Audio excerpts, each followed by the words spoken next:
Hello everyone, we've got our commercial refrigerator located in the garage that is no longer cold, and I suspect a small Freon leak because it's been slowly getting cold over the last, or warmer over the last couple years.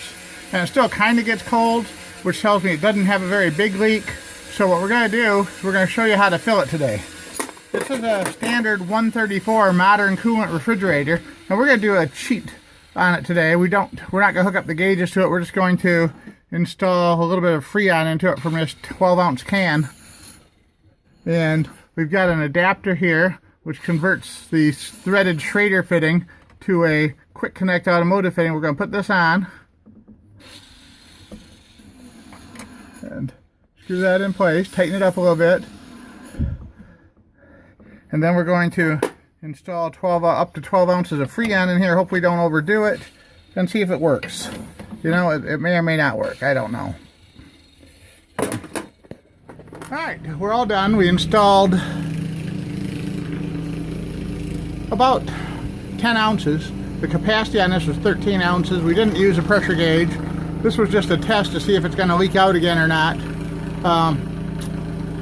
It ran all last summer. It got progressively warmer and warmer over the course of about 8 months. So if it does have a leak in it, I'm thinking it's a really small leak, but right now it's coming on when it gets up to about 40 degrees, and it's shutting off at 34 degrees.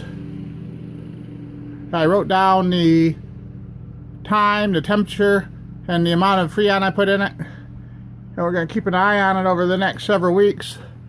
If it starts to act up, then I will call my service tech guy out and have him do a leak down test and vacuum it out and finally repair the leak. But if it lasts all summer on one can, you know, that's going to be great. So at least we diagnosed that the compressor's not bad, and we're sure the system is still in working kind of order. The way the temperature keeps going up, I'm thinking it might need a new door seal soon, because the temperature is going up a little bit faster than I think it should be.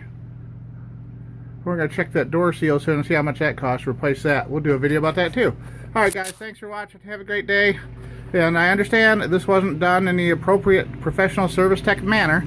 It wasn't meant to be. This was just a quick fill and test so we could see what's going on. Thanks for watching. Have a great day.